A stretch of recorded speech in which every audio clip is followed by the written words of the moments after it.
महाविद्यालय की सभी छात्राओं को रविंद्र शर्मा का नमस्कार। इस वर्ष आज के व्याख्यान में हम बीए पार्ट सेकंड के पाठ्यक्रम संबंधी चर्चा करेंगे। बीए पार्ट सेकंड के पाठ्यक्रम के प्रथम प्रश्न पत्र एवं द्वितीय प्रश्न पत्र के बारे में मैं आपको संपूर्ण जानकारी दूंगा, जिसके संबंध में छायाचित्र भी आपके सामने उपस्थित हैं। सबसे पहले पाठ्यक्रम में हम पहले प्रश्न पत्र की चर्चा करें। आपके बीए पार्ट सेकंड के हिंदी साहित्य के पहले प्रश्न पत्र में रीतिकालीन काव्य लगा हुआ है। जैसा कि आप सभी परिचित हैं कि हिंदी साहित्य का जो हमारा इतिहास है वह मुख्यतः 4 भागों में विभाजित है। इसका पहला भाग आदिकालीन, दूसरा भक्तिकाल, तीसरा रीतिकाल और चौथा आधुनिक काल। तो सेकेंड ईयर में आप रीतिकाल का संपूर्ण अध्ययन करेंगे पहले प्रश्न पत्र में। आपके कोर्स में जो टेक्स्ट बुक रीतिकाल संबंधी लगी हुई है वह आपको मार्केट से खरीदनी होगी। वह 2 प्रकाशकों की उपलब्ध हो सकती है आपको। प्रकाशक चाहे कोई भी हो, संपादक चाहे कोई भी हो। मैंने जो आपको केशव, बिहारी, देव, पद्माकर इत्यादि जितने भी कवियों के जो छायाचित्र में आपकी कविताएं भेजी है, आप उसका मिलान कर लें और उसी प्रकाशक की पुस्तक खरीदें जिसमें संपूर्ण दोहें मिल जाए। सामान्य रूप से पंचशील प्रकाशन जो निकालता है उसके संपादक हेतु भारद्वाज जी हैं और दूसरा बीकानेर के सूर्य प्रकाशन है जिसके संपादक ब्रजरतन जोशी हैं। लेकिन प्रकाशक और संपादक कोई भी हो, आपको रीतिकाल से संबंधित जो टेक्स्ट बुक आप खरीदें उसका पाठ्यक्रम से मिलान कर लें उन दोहों का, जो पाठ्यक्रम मैंने आपको इसमें भेजा हुआ है। अब संक्षेप में मैं थोड़ी सी चर्चा आपको जो आपके इस पहले प्रश्न पत्र में लगे हुए हैं दोहे इत्यादि, उन सब का मैं वर्णन कर दूं थोड़ा सा, ताकि आपको थोड़ा सा ध्यान में रहे कि कौन कौन से कवि की कौन कौन सी कविताएं लगी हुई है। मैं उदाहरण के रूप में जैसे सर्वप्रथम केशव की चर्चा करें तो केशव की रामचंद्रिका जो आपके कोर्स में लगी हुई है उसमें गणेश वंदना, सरस्वती वंदना, राम वंदना, शोभा वर्णन, भरत के कई संवाद, परशुराम संवाद, पंचवटी वर्णन इत्यादि आपके रामचंद्रिका के लगे हुए हैं। मैंने संक्षेप में केवल आपका वर्णन किया है और भी बहुत से लगे हुए हैं इसमें दोहे। बिहारी के जो दोहे लगे हुए हैं बहुत बड़ी मात्रा में, हम उनकी चर्चा संपूर्ण की नहीं करके केवल संक्षेप में मैं कुछ दोहों का जिक्र आपको कर रहा हूँ। जैसे मेरी बहु वादा हरू दोहा वहाँ से शुरू है। उसके पश्चात में हम बतरस लालच लाल की, या हम देखें कहत नटत रीजत खिजत, नहीं पराग नहीं मधुर, मंगल बिंदु सुरंग, यही आस अटक्यो, लिखन बैठी जाकी सभी आदि बहुत ही जो महत्वपूर्ण दोहे हैं बिहारी के सामान्यतः सभी दोहे प्रसिद्ध हैं। इनके अलावा भी बहुत से दोहे हैं जो आपके कोर्स में लगे हुए हैं। देव के अनेक छंद लगे हुए हैं जिसमें सुनी के सुनी चातक, मोरनी की सोवत ते सखी जाग्यो नहीं, इसी प्रकार सपने में गई देखन हो सुनी, तादिन ते अति व्याकुल है, रीझी रीझी रहती रहसी। इसके संपूर्ण दोहों का वर्णन न करके मैं केवल सांकेतिक मैंने आप लोग देव के छंदों का आपको वर्णन किया। इसी प्रकार पद्माकर के ऋतु वर्णन लगा हुआ है जिसमें कूलन में कैली, कछारन में खेलन भाग, शीश ब्रज झिलक जलोरे रही, आप ही आपे रूसी रही, आप बरसाने की नबेली आदि। रीतिकालीन इन कवियों में सेनापति, भूषण, घनानंद, गिरधर, रज्जब आदि अनेक कवियों के आपके कोर्स में दोहे रखे गए हैं। मैं फुटकर रूप में भी कुछ दोहे रखे गए हैं जिसमें भक्ति का विवेचन भी आपको मिलेगा। ऋतु वर्णन जो सेनापति का है वह विशेष रूप से आप उसका मिलान कर लें। बरखा को तरनी, दामिनी, दमक, सावद, शरद का पावस निवास, शिशिर में शशि, वसंत बरन बरन तरु फले आदि। भूषण के गणेश स्तवन, राजवंश वर्णन, शिवा प्रशस्ति, छत्रसाल पराक्रम से संबंधित दोहे, गणानंद की प्रेम की पीर से संबंधित दोहे रखे गए हैं। वह मुस्कानी भोरते सांझ लो, इसी प्रकार प्यारे सुजान सुनो, जिन आंखन पुण्य प्रेम को मंत्र, अति भय अति निठुर मित सुजान, अनीति करो जिन पहले अपनाए सुजान। गिरधर कवि के कुंडलियाँ रखी हुई है, पुत्र प्राण ते अधिक रही न रानी के कई, सोना लवन पीव गए, साईं सब संसार में पीवे नीर न सरवर। रजब के पद रखे गए हैं, औधु अकल अनूप अकेला, मन की प्यास प्रचंड न जाई आदि। आपके कोर्स में ये जितने भी कवि रीतिकाल के रखे गए हैं उन सब रीतिकाल के कवियों को 3 इकाइयों में विभक्त किया गया है। पहली इकाई के अंतर्गत केशव, बिहारी, देव, पद्माकर और कुछ फुटकर रखे गए हैं कवि। दूसरी इकाई में सेनापति, भूषण, घनानंद, कवि गिरधर राय रखे गए हैं। तीसरी इकाई में हम देखते हैं, क्षमा करें, दूसरी इकाई जो है वह भूषण तक समाप्त हो जाती है। तीसरी इकाई में घनानंद, गिरधर कवि राय और रज्जब ये रखे गए हैं। ये इस प्रकार तीनों इकाइयाँ जो मैंने आपको छायाचित्र में भेजी है उसका आप अच्छे तरीके से अध्ययन कर लें, उसी से संबंधित आप मार्केट में पाठ्य पुस्तक खरीद लें। इकाई 4 और 5 इसकी बहुत महत्वपूर्ण इकाइयाँ हैं। इकाई 4 इस रूप में महत्वपूर्ण है कि यदि इकाई 4 में रीतिकालीन काव्य का इतिहास, परिस्थितियाँ, रीतिकाल का नामकरण, प्रवृत्तियाँ, प्रमुख धाराएं एवं प्रमुख कवि लगे हुए हैं। और इकाई 5 में काव्य शास्त्र में काव्य लक्षण, काव्य हेतु, काव्य प्रयोजन, नायक नायिका भेद, प्रमुख छंद, दोहा, चौपाई, कुंडलिया, कवित, गीतिका, हरि गीतिका, रोला, उल्लाला, मालिनी, सवैया और द्रुत विलंबित छंद रखे गए हैं। सबसे पहले आपको इकाई 4 का अध्ययन करना चाहिए और मैं भी आपको इकाई 4 से संबंधित अध्ययन की शुरुआत करूंगा। कारण यह है कि यदि हम रीतिकाल का अर्थ, उसके विशेषताएं, उसका इतिहास, उसका नामकरण, उसके जितने भी कवि हैं उन सब का यदि हम बारीकी से गहराई से अध्ययन कर लेंगे तो निश्चित रूप से रीतिकाल के संपूर्ण कवियों को समझना हमारे लिए बहुत आसान हो जाएगा। रीतिकाल के इस अध्ययन में हम सर्वप्रथम रीतिकाल के तीनों भाग यानी रीतिबद्ध, रीतिमुक्त और रीतिसिद्ध इनका अध्ययन करेंगे और रीतिकाल की परिस्थितियाँ जो सामाजिक, धार्मिक, आर्थिक, राजनीतिक परिस्थितियाँ उनका अध्ययन किया जाएगा। रीतिकाल का नामकरण, रीतिकाल के अलावा कौन कौन से हैं उनका अध्ययन और रीतिकाल की और रीतिबद्ध काव्य की, रीति मुक्त काव्य की सभी प्रमुख विशेषताओं का अध्ययन की शुरुआत हम करेंगे, जिससे आपको सभी कवियों को समझने में आसानी रहेगी। क्योंकि इकाई 3 में आपके रीति मुक्त कवि लगे हुए हैं जिसमें घनानंद आदि कवि लगे हुए हैं, तो इकाई 2 में रीति बद्ध कवि हमें विशेष रूप से दिखाई देते हैं।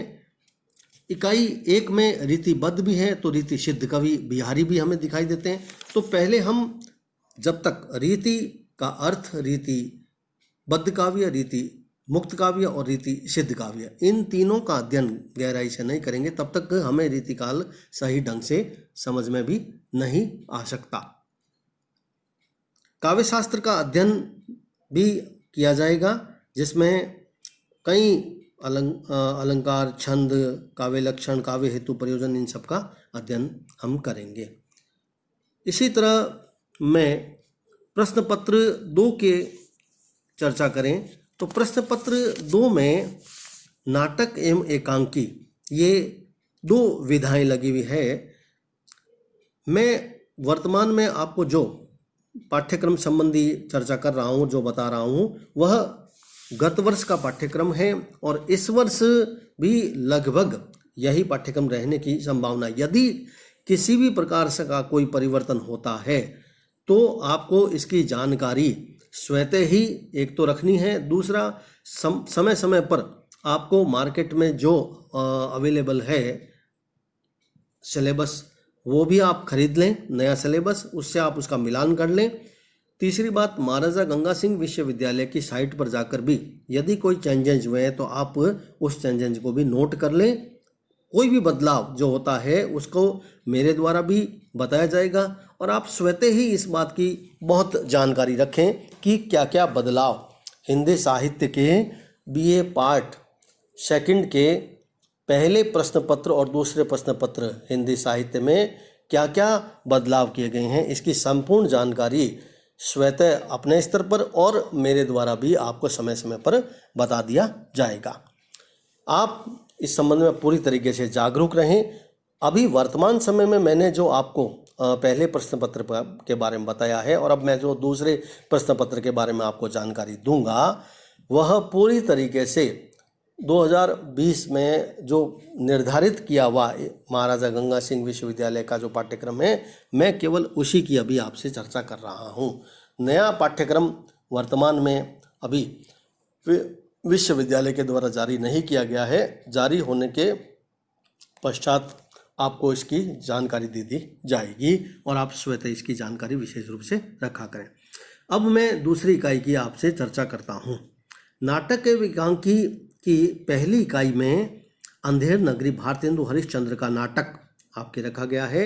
उस नाटक का आपको अध्ययन करना है और उससे संबंधित जितनी भी महत्वपूर्ण तथ्य हैं उसका बारीकी से अध्ययन करते हुए हम दूसरी इकाई में जब आगे बढ़ेंगे तो नंद किशोर आचार्य जी का हस्तिनापुर नाटक हम देखेंगे और उसका अध्ययन किया जाएगा, जो पूरी तरीके से हमारी सांस्कृतिक और पौराणिक जो आख्यान है उस पर आधारित है। तीसरी इकाई में एकांकी रखी गई है। जो एकांकियाँ रखी गई है उसमें राम कुमार वर्मा की एक तोता अफीम की कीमत, उपेंद्र नाथ अस्क की साहब को जुकाम, जगदीश चंद्र माथुर की मकड़ी का जाला, विपिन अग्रवाल की अदृश्य आदमी की आत्महत्या और मोहन राकेश की बहुत बड़ा सवाल। चौथी इकाई में जो महत्वपूर्ण एकांकीकार हैं उनमें भुवनेश्वर की एकांकी तांबे के कीड़े, लक्ष्मी नारायण लाल की काल पुरुष और अजंता की नर्तकी, सुरेंद्र वर्मा की हरी घास पर घंटे भर और सफदर हाशमी की समृद्ध को नहीं दोष कुशाई और लक्ष्मी नारायण रंगा की कमल और कैक्टस। ये जो तीसरी और चौथी इकाई है इन दोनों में जो आपके कुल 10 एकांकियाँ रखी गई है, दोनों इकाइयों 5-5, उन एकांकियों का अध्ययन एकांकी के तत्वों के आधार पर आप विशेष रूप से करना है हमें। और जब भी आपको इस ऑनलाइन टीचिंग के माध्यम से पढ़ाया जाएगा तो आप अपने पास में टेक्स्ट बुक अवश्य रखें। मैं उसका एकांकी का छायाचित्र तो आपको अवश्य दूंगा, लेकिन जब आपके सामने टेक्स्ट बुक होगी तो और ज़्यादा आपको इसको समझने में सुविधा होगी, बहुत आसानी रहेगी। दूसरे प्रश्न पत्र की 5वीं इकाई बहुत महत्वपूर्ण है, जिसमें हिंदी नाटक एवं एकांकी का उद्भव एवं विकास तथा नाटक एवं एकांकी का तात्विक अध्ययन रखा गया है। इस इकाई में हमें नाटक की उत्पत्ति, नाटक, हिंदी नाटक का विकास और महत्वपूर्ण जो नाटककार हैं उनका अध्ययन करना है और एकांकी का भी अर्थ, उसका उद्भव, भारत में एकांकी की परंपरा, एकांकी का संबंध किन किन संस्कृत साहित्य से जुड़ा हुआ मिल सकता है, यूनानी कला से उसका क्या संबंध रहा है, एकांकी के उद्भव और विकास की संपूर्ण जो व्याख्या है वह इस इकाई 5 में की जाएगी। मैं संक्षेप में दोनों प्रश्न पत्रों के अंक विभाजन की आपको चर्चा कर लूँ आपसे। दोनों प्रश्न पत्र में कुल 3 भागों में आपका प्रश्न पत्र मोटे तौर पर हम देख सकते हैं। पहले भाग के अंतर्गत खंड अ में कुल 10 प्रश्न अनिवार्य रूप से पूछे जाएंगे, जो प्रत्येक प्रश्न 2 नंबर का होगा। दूसरे भाग में 5 इकाइयों में से 7 व्याख्याएं पूछी जाएगी। आपकी जो पहले प्रश्न पत्र है उसमें चर्चा कर रहा हूं मैं, उसकी सभी 5 इकाइयों में से 7 व्याख्यात्मक प्रश्न पूछाएंगे, जिनमें से 5 व्याख्याएं आपको करनी पड़ेगी। इकाई श यानी तीसरी इकाई के अंतर्गत कुल सभी 5 इकाइयों में से 4 प्रश्न पूछे जाएंगे। प्रत्येक इकाई से एक प्रश्न का चयन किया जाएगा और उसमें से आपको 2 प्रश्न करने होंगे और प्रत्येक प्रश्न 20 नंबर का होगा। इस तरीके से पहला जो भाग है वो 20 नंबर का, दूसरा भाग 40 नंबर का और तीसरा भाग भी 40 नंबर का। इसी तरह इकाई 2 में हम देखते हैं तो वही स्थिति है। इसमें भी खंड अ में प्रत्येक इकाई से अधिकतम 2 प्रश्न रखते हुए सभी 5 इकाइयों से कुल 10 लघुत्तरात्मक प्रश्न आपसे पूछे जाएंगे, जो अनिवार्य रूप से आपसे करने हैं। प्रत्येक प्रश्न 2 नंबर का। इस तरह यह 20 अंक की हो गया। और इसमें शब्द सीमा भी आप ध्यान में रखें, दोनों इकाइयों में पहला जो खंड अ है उसकी शब्द सीमा 50 शब्दों की है। दूसरी इकाई की जो शब्द सीमा है वह 200 शब्दों की है। इसमें भी आपसे पहली जो 4 इकाइयां हैं उसमें से आपके व्याख्याएं पूछी जाएगी। पहली इकाई में, दूसरी इकाई में 2 नाटक, तीसरी और चौथी इकाई में एकांकियां हैं, तो इनसे संबंधित व्याख्याएं पूछ जाएगी और प्रत्येक जो व्याख्या है वह 8 अंक की होगी। कुल 5 व्याख्याएं आपको करनी अनिवार्य है। इस तरह से ये 40 नंबर हुए। और तीसरी इकाई में भी आपसे 2 प्रश्न पूछे जाएंगे जो 20-20 अंक के होंगे, जिसमें प्रत्येक इकाई से चयन किया जाएगा। इस तरह आपका पहला और दूसरे प्रश्न पत्र पर मोटे तौर पर मैंने आपको इसका विश्लेषण कर दिया है। पहला प्रश्न पत्र रीतिकाल से संबंधित है तो दूसरा प्रश्न पत्र नाटक एवं एकांकी से संबंधित है। हम समय समय पर जो आपको व्याख्यान दिए जाएंगे ई लर्निंग के माध्यम से, इसमें अपलोड किए जाएंगे वीडियो, आप उसका गहराई से उसका अध्ययन करते रहें, सुनते रहें और स्वयं अपने पास में टेक्स्ट बुक रखें। मैं आपको पहले प्रश्न पत्र और दूसरे प्रश्न पत्र दोनों से संबंधित पहले जो इसकी चौथी इकाई है, जैसे मान लीजिए कि जो पहला प्रश्न पत्र है उसकी जो इकाई है जिसमें रीतिकाल का नामकरण, उसका अर्थ, उसकी विशेषताएं, इनका अध्ययन हम करेंगे। और इसी तरीके से जब हम पहले दूसरा प्रश्न पत्र आपको जब मैं पढ़ाऊँगा तो इसमें भी मैं आपको जो नाटक और एकांकी का जो उद्भव है, उसका जो अर्थ है, उसकी विशेषताएं, उसका अध्ययन करवाया जाएगा, जो इकाई 5 में सम्मिलित है। इसमें आपको ई लर्निंग के माध्यम से ये दोनों पेपर की से समय समय पर सारे टॉपिक्स की जानकारी आपको प्रदान करेंगे। धन्यवाद।